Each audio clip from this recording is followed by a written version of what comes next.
going to explain some of the design problems today class. If required, you keep 1 or 2 white papers along with you, so that simultaneously you can practice the questions.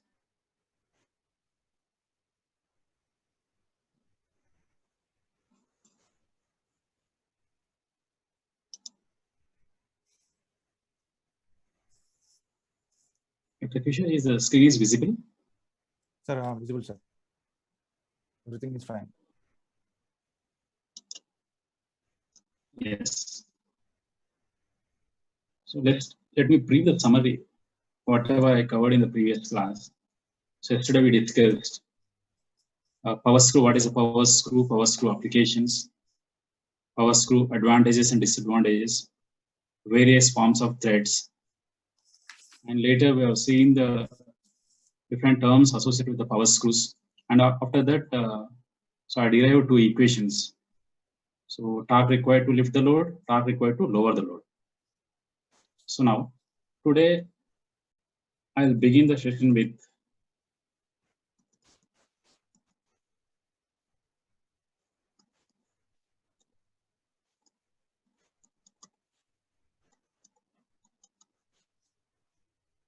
efficiency of the square threaded screw. So let us discuss. So what is the efficiency? In general term, efficiency is defined as work output to work input. What is work output? What is work input? You see the left side, there is a diagram. So it is a free body diagram. So when you lift the load, we are treating the threaded screw as an inclined plane. In the yesterday's class, I explained the principle of power threaded screw. So always we treat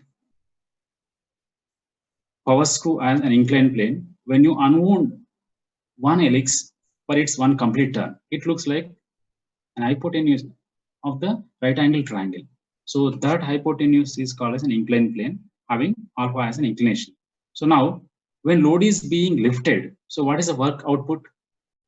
You see, work output is how much load you are going to move up. Let us say W newtons. And at the same time, what is the distance traveled by the load or force? So when load is being lifted, the amount of the load is W. And the amount of distance traveled is, say, L. What is L? Lead. See, for one complete turn, the distance traveled by the load in the axial direction is equal to lead. So now, what is the work output? Load to be moved or load to be lifted into distance traveled in the direction of load. So that is W into L. L is the lead. So next, what is work input? So work input is, see, to lift the load, you have to apply some effort. Effort is like a force. So what could be the force or effort applied to lift the load of W newtons? That is the force P you applied. This force, you see the right side image, there is a term capital P. This P is an imaginary force which requires to lift the load W, right? Now, this is the force P, effort applied, into distance traveled for the effort applied. You see, this force P is acting at the mean radius of the screw. That means for one complete turn, you are applying force P. In one complete turn, what is the distance covered by this effort P? It is a circumferential distance, like a pi dm or 2 pi r. So dm is the mean diameter of the screw, right? You can say dm by 2 as a radius. So its circumferential distance is 2 pi r, or you can say simply pi dm. So now the force applied P, circumferential distance covered by the force P is equal to pi dm. So P into pi dm gives you the work input. Now, in the next step, as per the definition, work output by work input, you submit work output and work input in this equation, you will get WL by P pi dm. So you know the P is equal to, in yesterday's class, you have seen the effort P value, which is equal to W into tan pi plus alpha. So you submit P value as W tan pi plus alpha. So the remaining term will come like W by P into tan alpha. Again, if you submit the P value, you can simplify this equation as tan alpha by tan pi plus alpha. So now the final equation of the efficiency is tan alpha by tan pi plus alpha, right? Still you can derive this equation for its maximum value. So there is a one derivation I already explained in the regular class. I hope C-section students also got the derivation for this one. So I'm giving only the final equation. So maximum efficiency is equal to 1 minus sine phi divided by 1 plus sine. This equation you will get with a small derivation. So I'm skipping the derivation. Now, so there's one important topic. So efficiency versus helix angle. So this relationship is very, very important. So you know the efficiency equation, tan alpha by tan pi plus alpha. So in this equation, if you see the various terms, this efficiency eta depends on alpha helix angle, phi is a friction angle. Efficiency of square threaded power screw depends upon alpha and pi. In turn, this alpha value, alpha you can express tan alpha equal to L by pi dm. When you unwound one thread for its one complete turn, you can write tan alpha as L by pi dm. Right? So from this L by pi dm equation, alpha is again depending on the lead and mean diameter. So overall, the efficiency is depending on three terms. So one is lead, second one is a mean diameter, other one is a friction, or simply friction angle. So now we'll see the relationship between efficiency and helix angle. You see the graph which is given right side of this screen. So this graph obtained by conducting series of experiments, efficiency against helix angle. So by varying different helix angles, you can observe the value of efficiency, how it is varying. You see, and let me give you some points with respect to this graph. Now, to increase efficiency, some of the points you have to observe how exactly this efficiency is increasing. So now this efficiency is suddenly increasing from 0 helix angle to approximately up to 20 degrees, right? In both the cases, when friction is 0.1 and friction is 0.05. In both the friction curves, this efficiency is rapidly increasing up to 20 degrees helix angle. After that, slowly it is reaching to its peak value, maximum value. So what could be the maximum value of the efficiency at which helix angle? So from this graph, you can observe the maximum value of the efficiency approximately in between 40 and 50 degrees. That means when the helix angle reaches to 40 to 50 degrees or in between 42 to 50 degrees, the efficiency becomes maximum. So after that, you see the efficiency are exactly slowly decreasing. So it is going up to 60 degrees. After 60 degrees, suddenly decreasing. Right? So now coming to the next point, variation in the coefficient of friction. Now to increase high efficiency or to have more efficiency, you should have less coefficient of friction. You see here two friction curves. When friction is 0. COF is 0.05, coefficient of friction is 0.05, coefficient of friction is 0.10. In the first curve, top curve, you can see when mu equal to 0.05, that means less friction. When you compare with the second curve, you can find out the maximum efficiency. It is true. So how do you decrease the efficiency? By applying lubrication. So there is always a proper contact between the power screw and nut. So now if you apply proper lubrication, so that you can reduce the coefficient of friction to increase the efficiency. So now all the points, whatever I covered, you can see the conclusions I mentioned here. Efficiency increases rapidly up to alpha equal to 20 degrees. Then efficiency is maximum when alpha equal to 40 to 45 degrees. Then efficiency decreases after its maximum value. Efficiency decreases rapidly after 60 degrees. Efficiency decreases as the mu increases. Mu is coefficient of friction. Clear? So this is very, very important even for your examination, in the mid examination or maybe end examination. You may get some short questions on this topic. So next is self-locking condition of the screw. In the yesterday, I mentioned the content of this power screw topic. So one of the term is self-locking condition of the screw. So this self-locking condition property is very, very important for any power screw. Without having this self-locking condition of the power screw, we can't use. Example, in the screw jack, so definitely screw jack works on the self-locking condition. If there is no self-locking condition in the screw jack, you can't lift the load. Even if you lift the load also, you can't stop to do operation or to remove the vehicle wheel.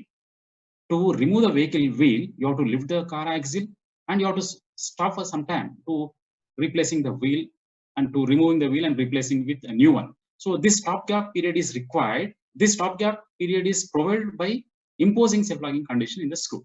So now you see what is self-locking condition. So you have equation here, torque required to lower the load. Yesterday we have seen the derivation. So torque required to lower the load is equal to W into dm. This dm is a mean diameter by 2 into tan pi minus alpha. Suppose at an instant when this pi is what? Pi is a friction angle. Pi is greater than or equal to alpha is a helix angle. In this case, what happens if you see the torque required to lower the load when pi is greater than or equal to alpha, this entire term torque T1 becomes positive. That means definitely you have to apply certain torque to lower the load. Now to down the load or to lower the load, you have to apply the torque. Because the torque is positive when pi is greater than or equal to alpha, this entire term becomes positive. That indicates you have to apply torque to lower the load. That means load never descend on its own unless you apply torque. See the statement, a positive torque is required to lower the load. Under this condition, the load will not turn the screw and will not descend on its own unless an effort or torque is applied. So in this case, the screw is said to be under self-locking condition. So this principle is definitely required to use a screw jack. So without having a self-locking condition of screw jack, we can't use. Next, screw the same condition mentioned here when pi is greater than or equal to alpha, the condition of the screw jack is under self-locking. Now, the second condition. So overhauling condition of the screw. So still if you see again the torque required to lower the load is given by W into dm by 2 tan pi minus alpha. In other case, for example, if this friction angle, pi is the friction angle, is less than the helix angle, it is still possible. In some cases, this pi is less than alpha. You can find out. Now, when pi becomes less than alpha, you see the entire torque equation. This torque equation becomes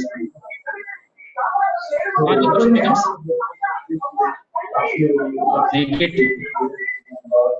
When alpha is more than pi, Kishore, getting some noise.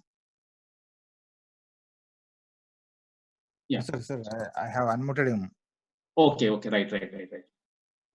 See, so now in this equation, when this friction angle is less than alpha, this entire term becomes negative. That means without applying this torque, the load will fall down. That means the load will descend on its own without applying torque. Which condition is called? This condition is called overhauling condition. This condition is not required, so it is not favorable condition. But this condition is useful in some of the applications, like you have seen Yankee screwdriver. You might have seen this kind of screwdriver. You see one image is given in the screen. This screwdriver is called as a Yankee screwdriver. So this Yankee screwdriver works on the principle of overhauling condition. So here you can see various parts associated with the screwdriver. There's a handle, some kind of barrel, you have threading, it's a lead, again a nut kind of part here. Now, when you want to, there are 3 screws you see on this wooden plank. On the wooden plank, you can see there are different screws. I want to fix this screw on this wooden board. So how do you fix this screw on the wooden board? In some of the applications, you can use still a Yankee screwdriver. So when you apply pushing force, this screw gets placed in its position with the help of this barrel, because this screw is having maximum lead. So when lead is very high, the efficiency becomes also more. So now, due to this overhauling condition, by applying a small force, you can move this barrel so that the screw will get placed on the board. Now coming to the next topic. So this is theory part covered, almost theory part is covered. So coming to, so after this, we have differential screw and compound screw. So before that, let us solve 1 or 2 problems.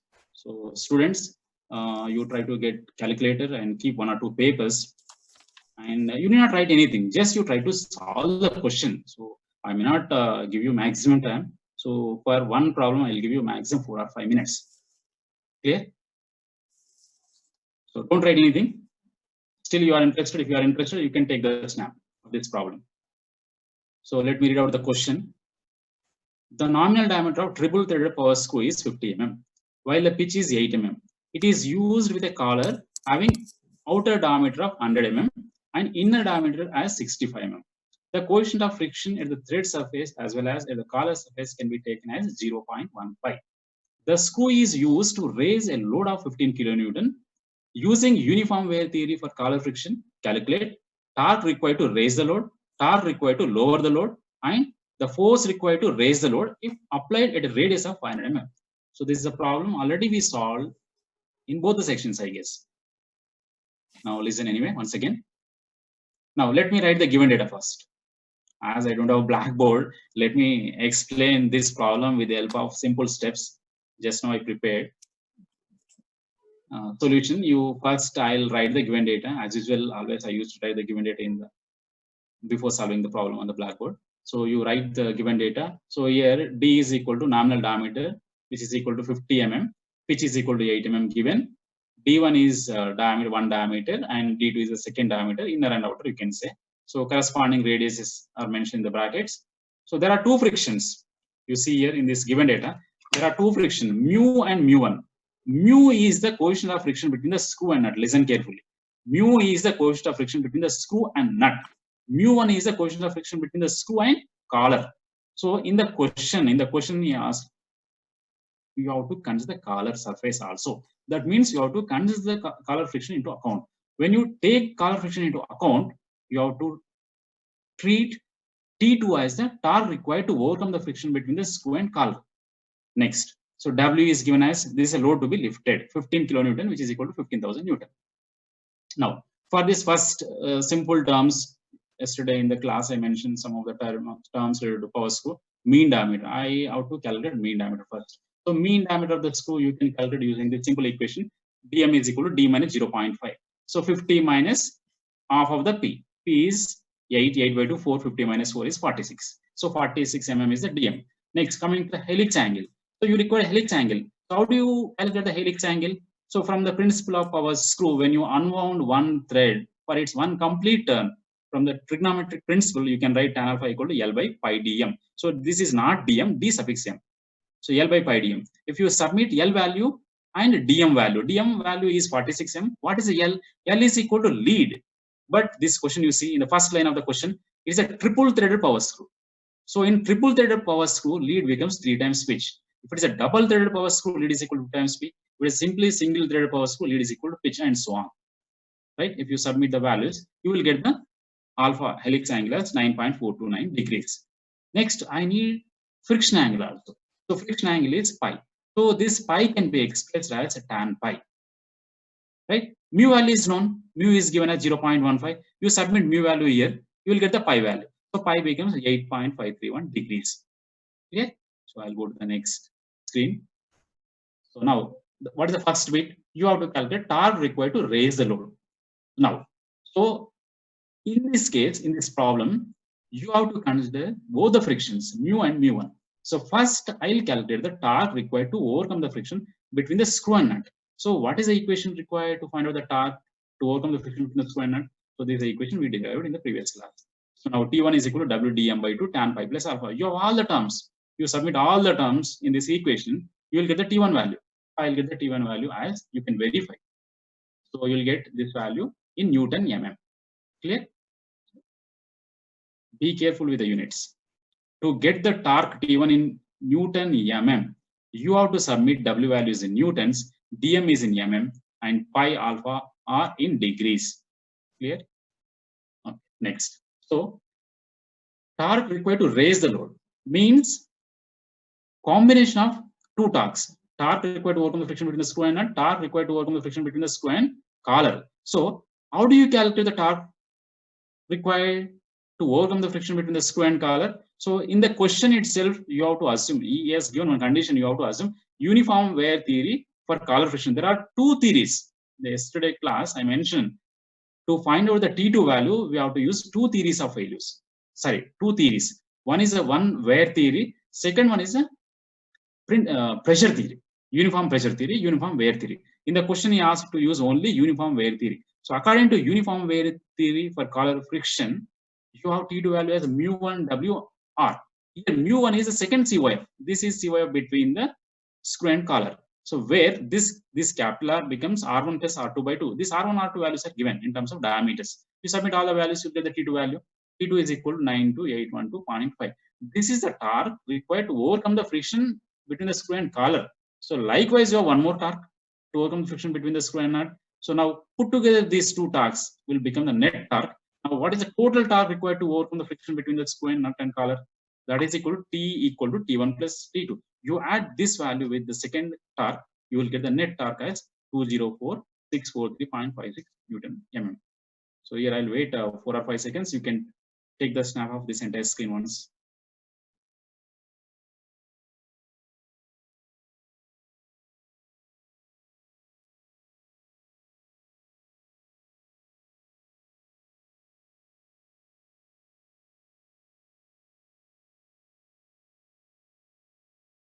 Okay, so I'll go to the next screen. Next, what is the second bit? Torque required to lower the load.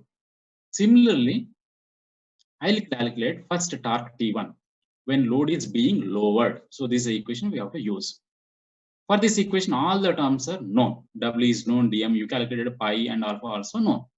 If you submit all the values in this equation, you will get this T1, which is equal to minus 5407.63 Newton mm. So this minus sign indicates the load is being lowered. It is moving downwards. This minus symbol indicates the load is moving downwards.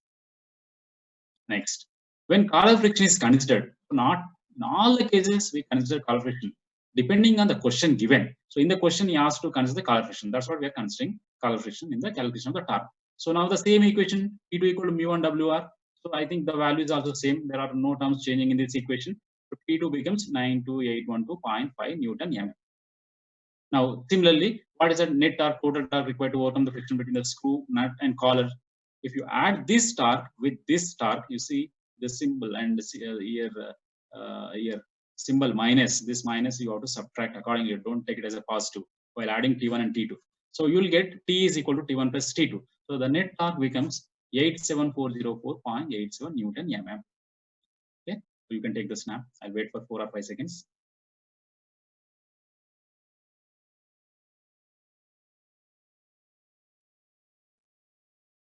You have to practice all the questions. Still, if you have any doubts, end of the session, I'll give you a 10 minutes time. You can raise your thumb and you can ask the doubts. Still, if you feel more clarity, you can contact me at my phone number.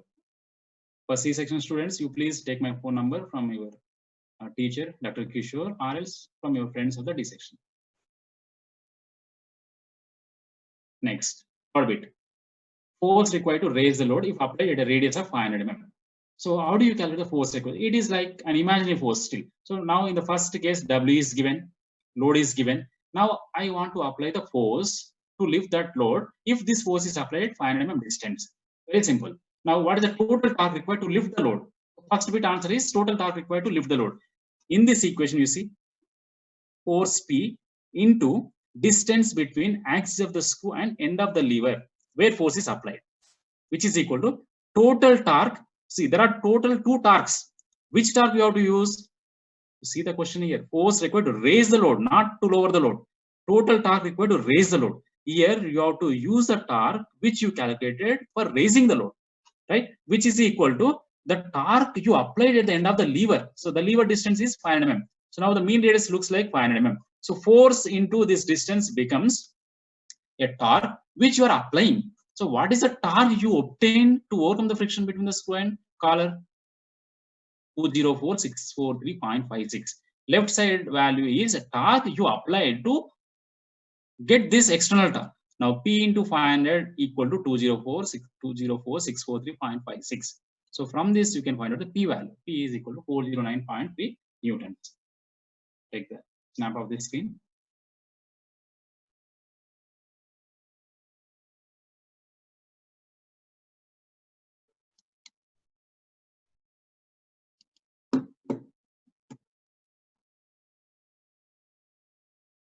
Right. Second question. So I have total 3 questions, but I'll explain only 2 questions. Third question, you take the solution. It's a very simple. So read the question. A double-threaded power screw used for lifting a load has a nominal diameter 30 mm and a pitch of 6 mm. The coefficient of friction at the screw thread is 0.1. Neglecting collar friction, calculate efficiency of the screw with square threads and efficiency of the screw if it is with Acme threads. You see the difference between this question and previous question. In the previous question, he asked to consider the collar friction. But in this question, neglecting collar friction, that means second COF is 0. Write the given data. So nominal diameter is given as 30 mm. It is equal to 6 mm. Coefficient of friction mu is friction between screw and nut. Mu1 is friction. Mu1 is friction between screw and collar. This is 0 because he asked to neglect. So mu1 is 0. So as usual, I'll calculate first mean diameter. Mean diameter equation, d minus 0.5p. If you submit d as 30 and p equal to 6, which is 6 by 2, 3, 30 minus 3, 27 mm. Next, helix angle. So from the principle of power screw, you can write tan alpha equal to L by pi dm for one complete term. So where L is equal to lead. Yeah, you see here now. This lead is equal to, I have taken 2 times pitch because the type of thread is a double threaded power screw. You have 2 starts, double threaded power screw. So this double indicates lead is equal to 2 times pitch. So if you calculate helix angle, it becomes 8.05 degrees. After that, again, you have to calculate friction angle. Friction angle equal to mu equal to tan pi, where mu is given as 0.1. So if you submit this 0.1 value in this equation, you will get the friction angle pi. So pi is equal to 5.71 degrees. Going to the next screen. Efficiency with the square threads. First, I'll calculate the efficiency with the square threads. Later, I'll calculate the efficiency with the Acme threads. So, efficiency with the square threads equation is tan alpha by tan pi plus alpha. In today's class, first I started with this efficiency equation. In this equation, alpha is a helix angle, pi is the friction angle. So you have the alpha and pi values already calculated in the previous screen. So these are the two values, 8.05, 5.71. You submit these two values in this equation, you will get the efficiency, 57.75. Of course, if you submit alpha and pi values, you will get 0.57. But I want to express this efficiency in percentage. For this equation, if you multiply 100, you will get the efficiency in percentage. Clear? So next, efficiency with the square threads.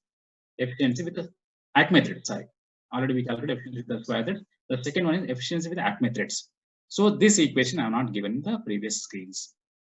And now you have to use the design data handbook. If you have your design data handbook with you, open design data handbook. This equation is available. And in the examination, in the mid-examination and examination, you are allowed to use the design data handbook. So you need to remember this equation. This equation is available in the design data handbook. So right now I don't have the book. I can't say the page number. Right. So now take this equation from the design data handbook. For this equation, you have all the terms. Alpha is helix angle. What is the theta? Theta is Acme threads. In the yesterday's class, I mentioned all the types of threads. Acme thread include angle is equal to 29 degrees, 2 theta. So in the Acme threads, you have seen thread angle. The thread angle is equal to 29 degrees. Now 2 theta equal to 29 degrees. Theta equal to 29 by 2. You submit all the terms here, you will get the efficiency as 56.94%. Now I ask you to compare the efficiencies. Efficiency of square threaded screw and efficiency of the Acme threads. In the yesterday's class, I mentioned all the types of screws, and also I mentioned the square threaded screw will offer maximum efficiency, right? For the same kind of data, you can find out the values. You can see the values comparison by comparing these two efficiencies. You can clearly make out the efficiency with square thread is somewhat higher than the efficiency with the Acme threads. Clear? So you can take the snap.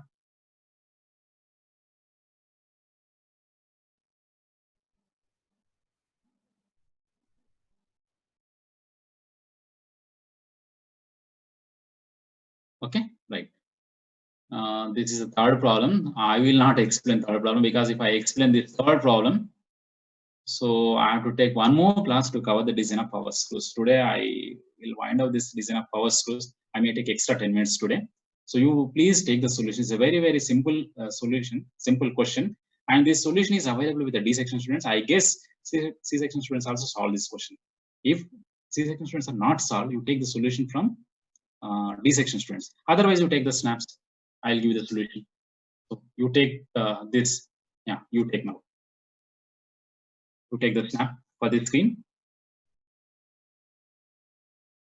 So very simple question. So first you have to calculate the mean diameter, then helix angle, write the given data. Here you need to consider both the frictions. Right? So now I'll go to the next screen. So now you take the snap of, you take the Snap of this screen. Torque required to raise the gate.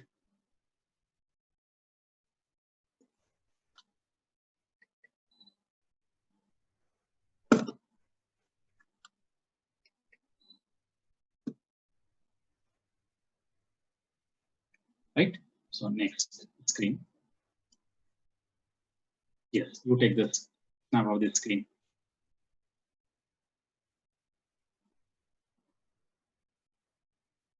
I've given all the steps. If you have any doubt, without hesitation, you can contact me at any time.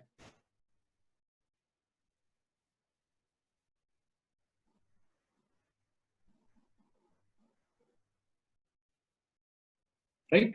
Okay. So now I'll go to the next topic, differential and compound screw. This is the last topic in this power screws. So I'll complete this topic maybe in next 5 or 10 minutes. After that, I'll give you a 10-15 minutes time for the question answer discussions. So what is the differential and compound screw? This topic is very, very important. So far, you have seen only simple screws. So let me explain differential screw and compound screw. So why we need differential screw and compound screw? So you try to see the two images simultaneously, you will get some clarity. So differential screw and compound screw. So why we require differential screw and compound screw? So far you have seen only simple screws. Simple screws means like having only single start. Suppose now in some application like you have a micrometer, you know the micrometer. You have the micrometer and say microscope also. Micrometer is different, microscope is different. In both the cases, you have to use differential or compound screw only. Now, for example, in a microscope, to focus microscope lens, you have to adjust one knob, focusing knob. When you adjust the focusing knob, you have to move the screw distance with slow and minute value in microns level only. That means when you require the advancement of the screw in minute levels, microns levels are less than 1 mm level. So you have to use differential screw. Suppose in some cases, I require fast advancement. I want to move the screw in 2-term pitches, in 3-term pitches, like a triple threaded screw, double threaded screw, likewise. Now, what happens in both the cases? When you require fine adjustment, and also when you require high advancement. So in the first case, when you require fine adjustment, means small adjustment. How you get this small adjustment with a power screw? That is possible. So you have to reduce the pitch. So when, let us assume pitch is equal to 5 mm. So when pitch is equal to 5 mm, for one complete turn, the distance moved by the screw or the advancement of the screw is equal to 5 mm only. Now I want to have the advancement or the distance of the nut which is placed on the screw in one revolution is equal to 0.5 mm. So less than 1 mm. So how do you get this advancement 0.5 mm? It is possible. So when you make this advancement equal to pitch, so if I am using pitch is equal to 0.5 mm, you will get the advancement of the screw or the nut placed on the screw will move to 0.5 mm distance. But there is a problem. So when you reduce the pitch, what happens to the thread on the screw? Thread become like a narrow. So there is again a problem with the strength.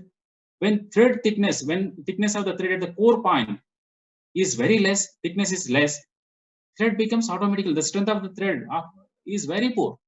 So that maybe again leads to a failure of the thread. You have to compromise. And in second case, I want to have advancement is very high. So how do you get the advancement is very high? I want to have distance covered by the screw is equal to 10 mm. So my thread pitch is 5 mm. But in one rotation, I want to have 10 mm distance or 15 mm distance. To have 10 mm distance, I have to use double start. For 15 mm distance, having pitch equal to 5, I require triple started thread. But if you keep on increasing the number of starts on the thread, again, there is a problem. So what is the problem? That when lead is high, so you are increasing this single start lead equal to pitch, double start lead equal to 2 times pitch, and triple start lead equal to 3 times pitch. See, lead is increasing. When pitch is increasing, lead is also increasing. Sorry, when number of starts you are increasing, lead is increasing. So when lead is increasing, obviously the efficiency also increases, but you are losing self-locking condition. When efficiency is very high or when lead is very high, you are losing self-locking property. But when you use this kind of screw in power screws, you have to use only self-locking condition.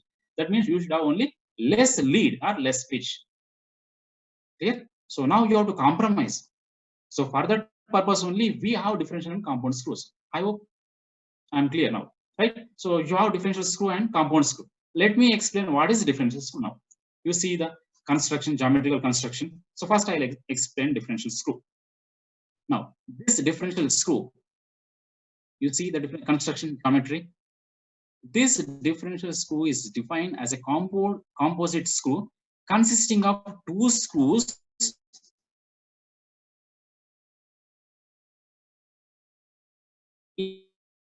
in series. Composite screw is the difference of individual motions of the two screws.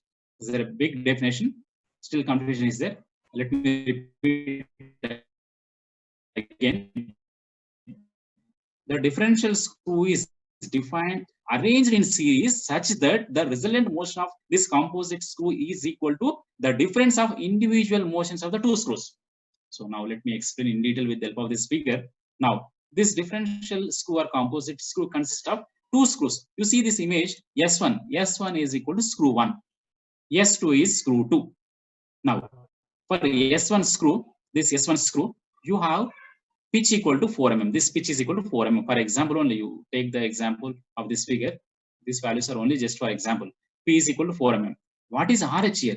The helix of thread. S1 is thread. S1 is a screw. On this screw, you have threads. What is the helix of thread? RH is right-handed. The helix of the thread is right-handed. And in the second screw, S2, it is a small screw. When you compare this screw with the S1, size is small.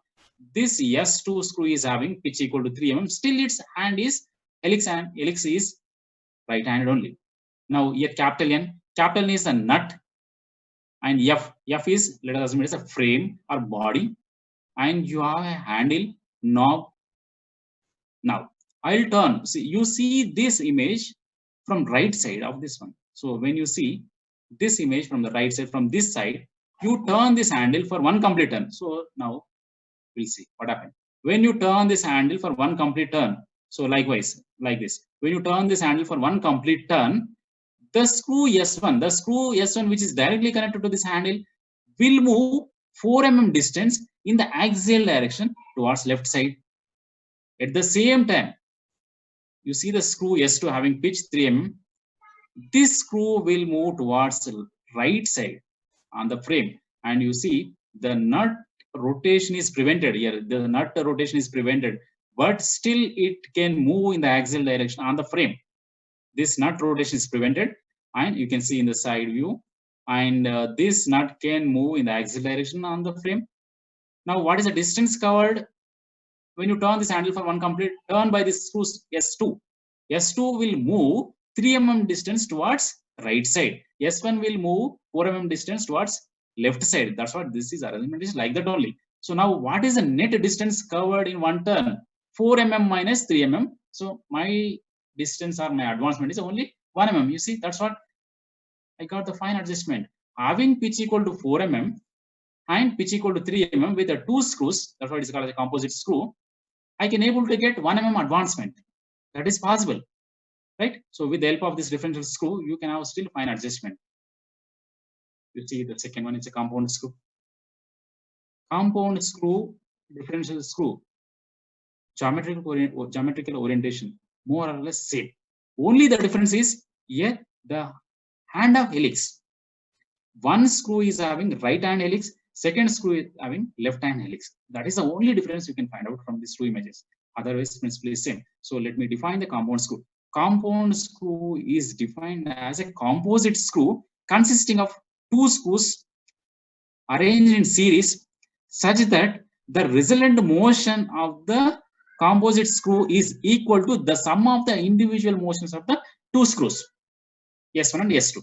That means I can make out in a simple way to get the resultant motion in the compound screw. You have pitch 1 4 mm, pitch 2 3 mm. My resultant movement of the composite screw or compound screw is equal to 4 plus 3 mm. In this case, the resultant movement is equal to pitch 1 plus pitch 2, 4 plus 3 mm. So I'll get 7 mm. That means advancement is very high. Here you see the resultant movement is equal to 4 minus 3. Difference of the pitches only. 4 minus 3 is 1 mm. Here the advancement is a 1 mm. Here the advancement is a 7 mm. See, whenever you want to have high advancement, you have to use compound screw. Whenever you want to have less advancement, you have to use differential screw. Clear? Right. So I have one more problem. You can see how exactly there is a small animation. So here it is moving. So one is moving in the right side, other one is also moving in the right side direction. It looks like a compound screw.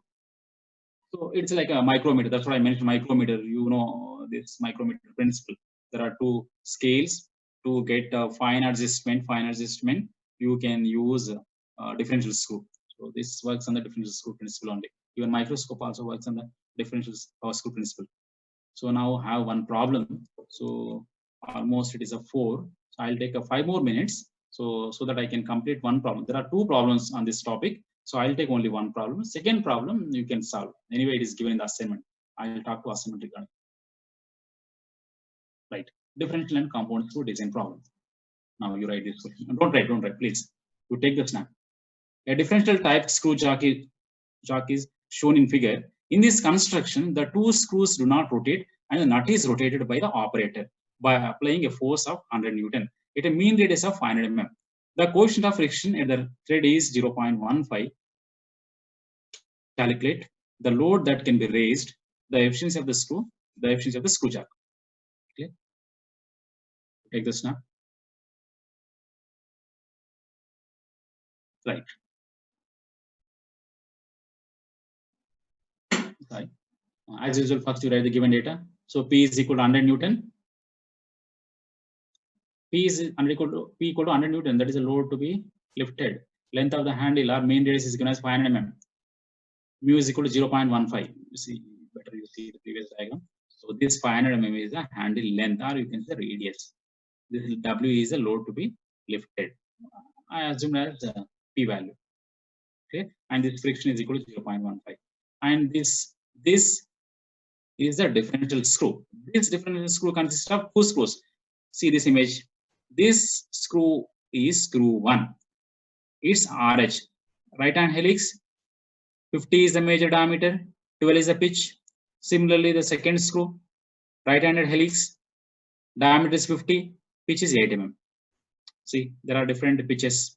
Now you tell me by using differential screw jack principle. When you turn this handle, this handle is connected to the nut. See the shaded portion. The shaded portion is a nut body. When you turn this handle, you can turn this nut. For this nut, screw 1 and screw 2 are connected. When you turn this handle, for our aim is to lift the load. To lift this load W, this screw has to move up. Clear? So now, if you turn this handle, this screw will move up. From the principle of differential screw jack, you required fine adjustment.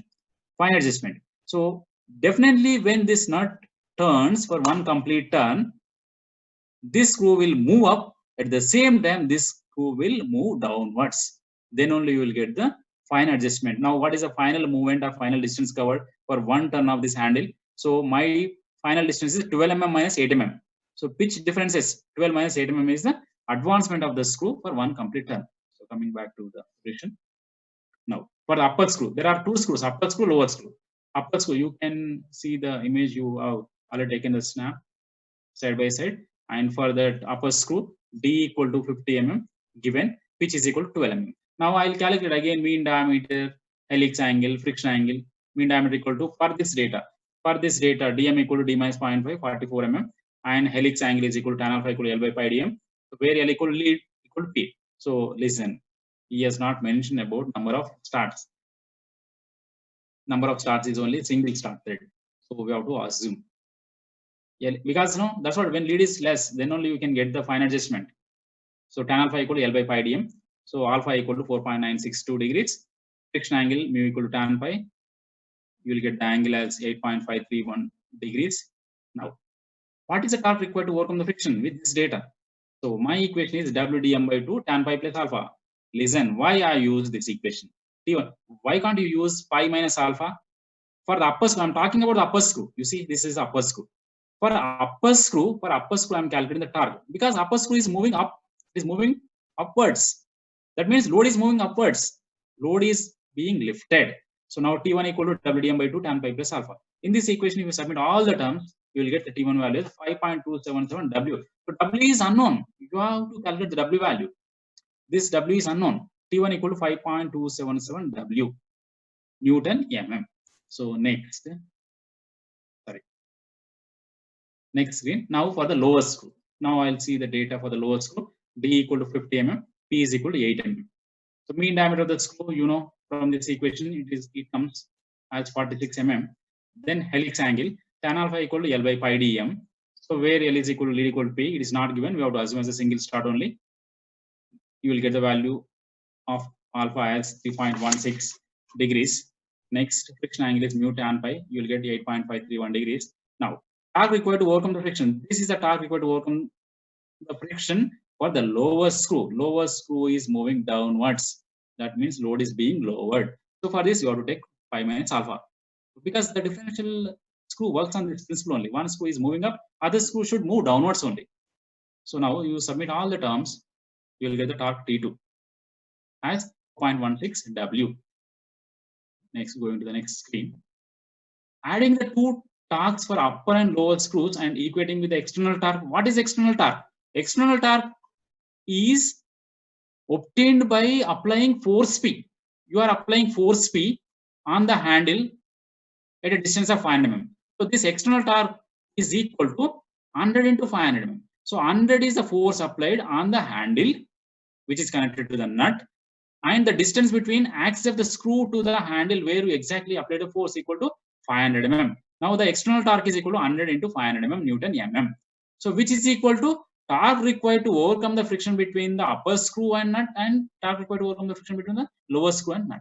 So you have this equation. From this equation, you will get the W value 6723.14 newtons.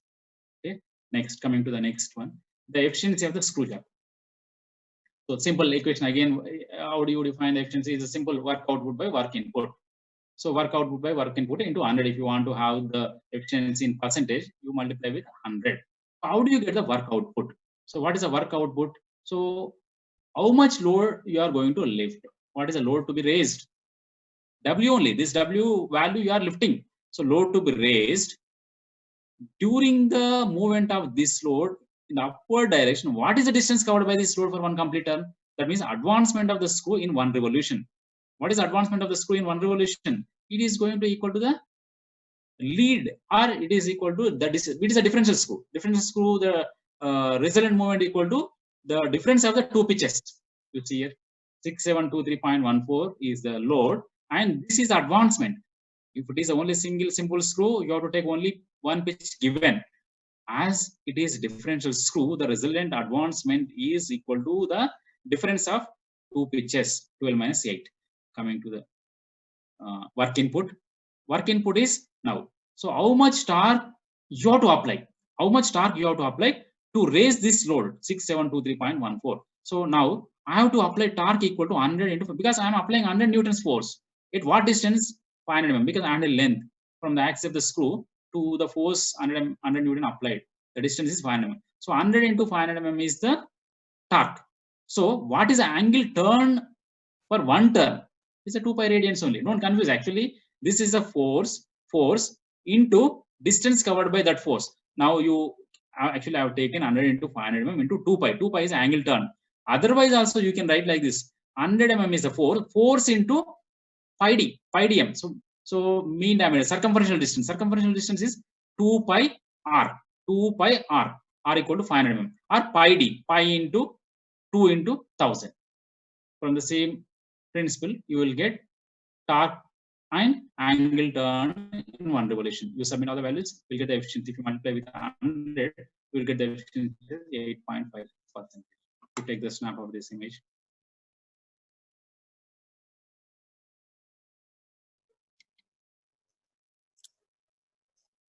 Sir.